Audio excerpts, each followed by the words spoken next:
Good morning, students. It is Tuesday morning and it's February 16th, and I have completed grading all of the citation practice and answering questions and talking to some of you via Zoom and over the phone. And I'm realizing that a lot of you are really struggling in this area. And so I wanted to give you guys an opportunity to redo this assignment.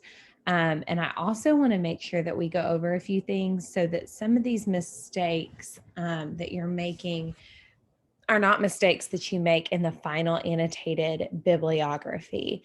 And they're really common mistakes. It's a lot of you, this is your first time really working with research in the library and trying to navigate that with MLA format and citations. And so I just think it would be beneficial for us to go over a few things. So, first and foremost, some of the research that you're doing really does not reflect the prompt, the assignment that I'm giving you. So, I'm here at our homepage right now, and I want you to go to course reading materials.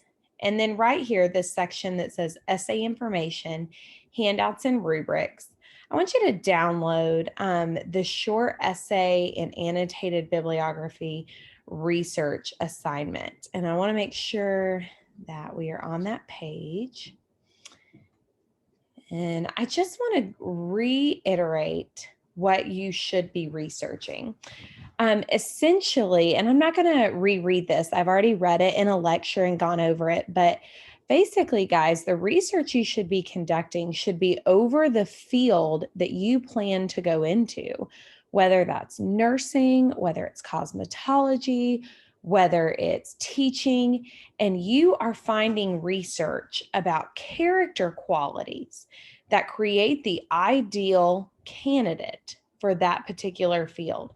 So, your thesis statement, what you're going to end up writing about in your short research essay, should look something like this: patience, dedication, organization, interpersonal skills, and personal commitment create the ideal candidate for a great middle school teacher. Now, of course, contingent on the job and what the job entails, those character qualities are going to change, right? Because the person who's ideal for a teacher is not going to be the same ideal person for a firefighter or for a doctor. So it's all about what you're going into and what character qualities that you believe define an ideal candidate for that field. Some of you are researching over social issues, like I've seen some articles over Black Lives Matter or the pandemic. And while those are great articles, we're not going to that unit until much later in the semester. So, the first thing I wanted to go over was just reiterating what this assignment is about.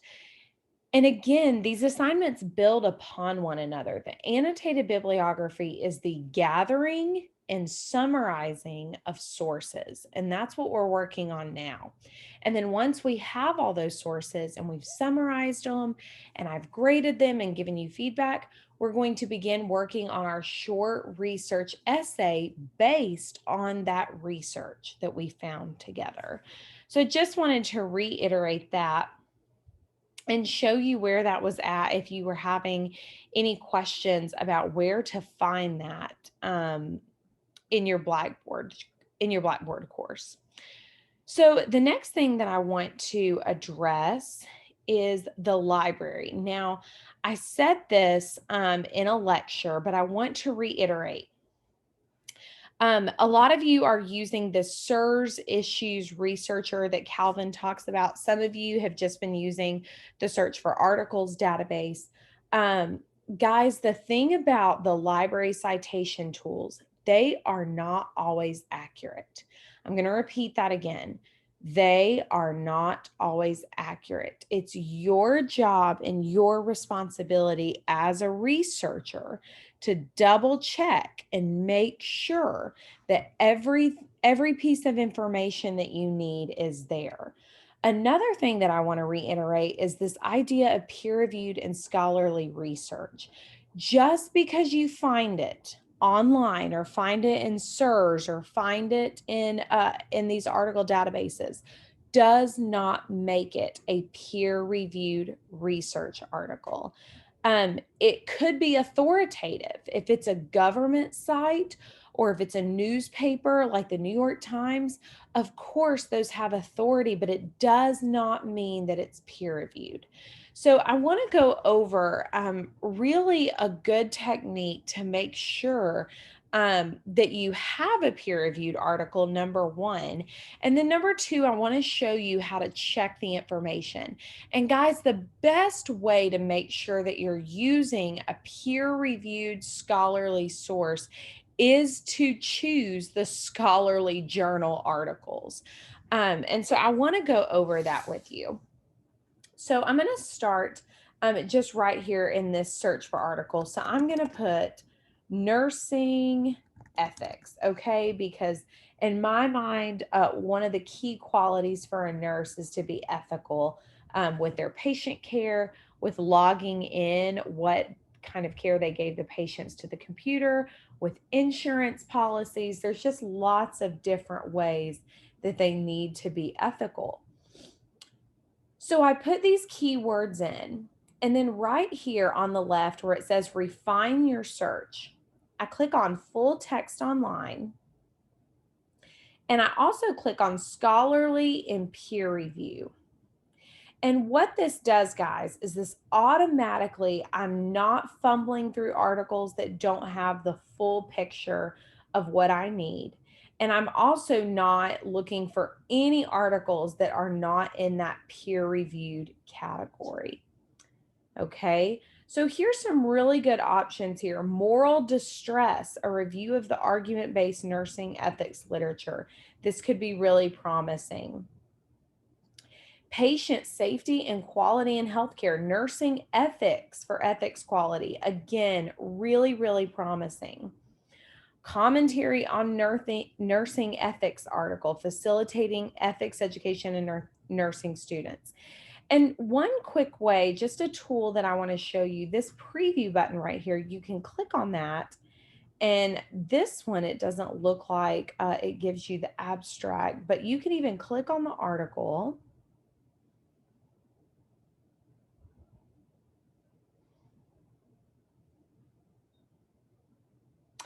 And then right here, here's the full text PDF, and it doesn't look like this one has an abstract, but a lot of times it will, and you can look through the details or the abstract button right there just to get a brief overview. But let's say I read this, okay, and I find a lot of really great information, and I'm like, wow, this is something I could really use. Then, of course, I'm going to cite it, right? Now, here's what I want you to be aware of. This is clearly a scholarly journal article. We have, and right here it says scholarly journals. It's a full text. We see that it has a title. We see that someone took credit for the work. There's an author. That's often a huge indication of whether or not it's peer-reviewed. We see that it came from a really reliable journal. We see that there's a volume, an issue number, a date of publication, and then we have this great DOI information as well. So what I want to show you, so we click on this cite tool, and you want to make sure that you have this MLA 8th edition, and you click on that. And then we're going to copy and paste the information. And I want to make sure that I'm sharing my new screen now. And we want to make sure it's left aligned, of course, and I'm pasting it. Now, there's a few issues going on here, okay? First of all, this does not comply with MLA format. It's not in Times New Roman. It's not 12-point font. It's definitely not double-spaced. And then I have no, and it's also in gray ink. That's something that students often forget, is to make sure that they turn it back to black ink. And then I'm going to create my hanging indentions. And oops, see, I've already messed up.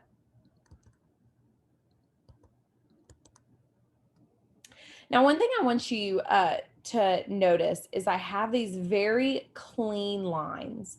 I have the author title, and my first line is left aligned, and then I have these great margins with a very clear cut hanging indentation right here. Now, some of you may be looking at this and you're like, how in the world am I supposed to remember all of this information? How am I supposed to remember what should be included in all of this? Well, that's what I want to show you so that you know how to check your work. So again, if we're looking at a scholarly peer-reviewed article, we want to know what we should be looking for. So in chapter 56 of your textbook, of your Everyday Writer, which is in the course, and I'll show you where that's located, again, right here under eBooks and Materials. If you would click on that, and then you're going to click on the Everyday Writer. Right here in chapter 56 on page 482, you've got this great MLA source map, articles from databases, okay? And a lot of times you are going to be working with ProQuest, and so this is really good just to show you exactly what you should have. And for example, and it gives you the numbers located with the actual citation. So for this one, you should have an author, an article title, a periodical title, a volume and an issue, a date of publication, page numbers, a database name, and a location. Now, I want you to see something. This says give the DOI or other permalink. If neither is available, give the URL. So what that means is you do not need both pieces of information. You need one or the other. So I'm going to go back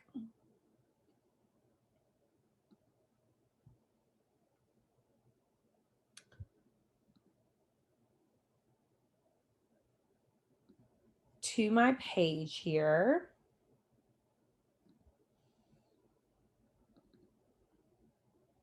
And I want you to see we have the author's name, we have the article title, we have the journal title, we have the volume number, the issue number, the date of publication, the page numbers, the database information, and then we also have these links. Now,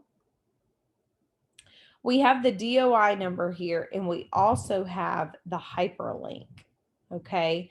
So in this case, though, this DOI is connected to the hyperlink, so I would leave that information. This, guys, is a proper scholarly article citation entry, okay? And then I want to show you, a lot of you are using SIRS, which is a great resource. But here's part of the issue with SIRS that I want to show you. If we go back to our home library page, okay, and let's say we use SIRS issue.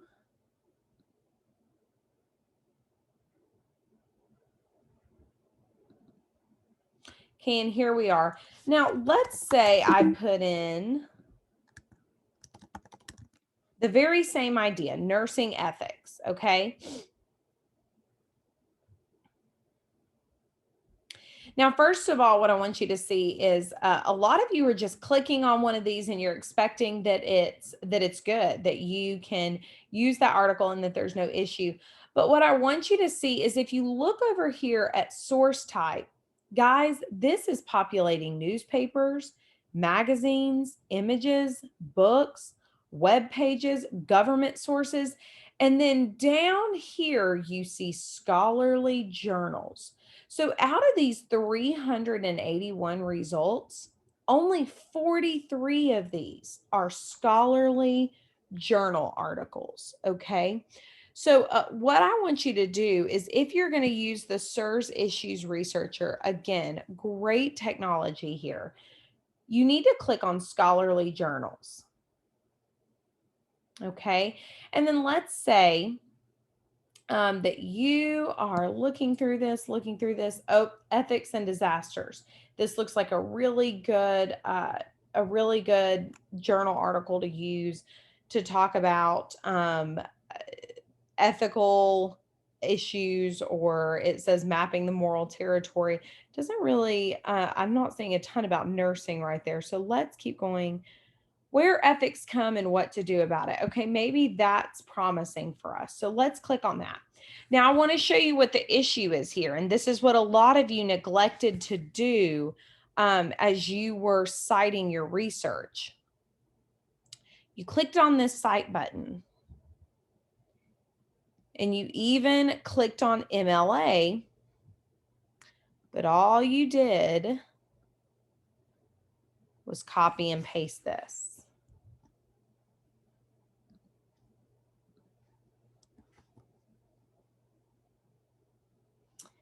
And then some of you even formatted it correctly. You put it in that 12-point font.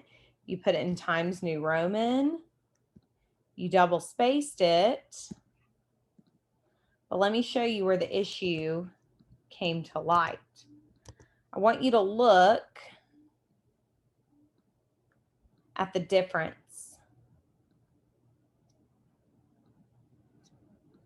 between this and this. What all information are you missing here? Well, you've got your author, you've got your title, you've even got the journal article. There's no volume number, there's no issue number, there's no page numbers. We have our database, which is great, and we have our hyperlink, but we're missing a lot of that key information that's required for MLA citation. So what I want you to see, again, while this is a great resource, we have to find that information for ourselves. Sometimes it's at the bottom, which in this case it is. Number 22, issue 4, here's the year of publication, here's the page number, okay? But that has to be inserted in the document. You cannot simply leave it out just because the citation tool did not include that information. It's your responsibility as a researcher to go back and look at what you need and ask yourself, now what information is lacking? And then to go back and look at the article and say, oh, I realize I don't have a volume number or an issue number. I don't have the page numbers. I don't have the year. And to find that information for yourself so that you know how to insert it. And just one more quick note that I want you to make sure that you're including. If you go to this textbook, and again, this is on page 482, it also tells you what to end these pieces of information with, whether it's a period, whether it's a comma. So there's never any question of what should go after these various components of information. But guys, essentially, your peer-reviewed articles should really all look very similar to this first entry right here. There should be this much information. Newspapers, magazines, images, YouTubes, those are not considered scholarly, peer-reviewed research. It is authoritative.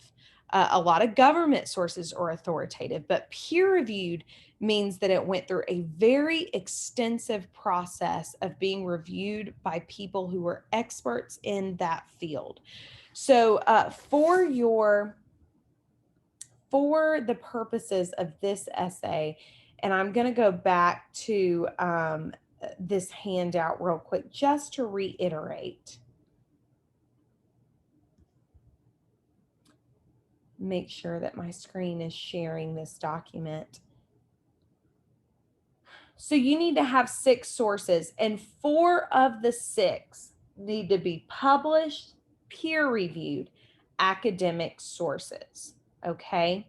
So that means that 3 of the 6 for this homework assignment that a lot of you didn't do as well on as I'm sure you would have liked to, those all need to be peer-reviewed. For this week's homework assignment, where I'm asking you to do 3 additional sources and I want you to summarize them so that I can look at the quality of your summaries, one of those needs to be peer reviewed for sure. But if you'd like the other 2 to be non-peer reviewed sources, whether it's just a web article, a blog, a YouTube, that's fine. However, you are, of course, welcome to make all of those sources peer reviewed. That is completely up to you. I just wanted to give you a little bit of freedom if there were some other sources that you wanted to engage with. So here's what I'm going to do. I am going to, let's go back to our weekly assignments page. I'm going to share my screen right here. So this week, your annotated bibliography rough draft, the 3 entries that are not the same from your original, the past homework, right? And I'm not sure why I put from your DB. I'm going to have to take a look at that, but here's what I'm going to do. So for the homework assignment that you've already submitted and that I've already given you feedback on, I'm going to allow you to redo that assignment, and it is going to be due on the 19th. Okay, I'm going to allow you to resubmit that by the 19th. And then the 3 additional sources, so altogether you'll have 3 sources, those will still be due on the 19th as well. And I'm going to write all this up in an announcement. And then if you have any questions, you are of course welcome to reach out, but I wanted to give you an opportunity to redo that so that before you turn in your annotated bibliography, you can be sure that you're submitting the right kind of assignments. Guys, I hope you have a wonderful, wonderful week. I'm here if you need me. You're doing a great job. This is the hard part, okay? This is the part that if we can get over this hump and you can learn how to do the research, the rest of it comes really, really easy. So just keep up your efforts, and I look forward to hearing from any of you who need additional help.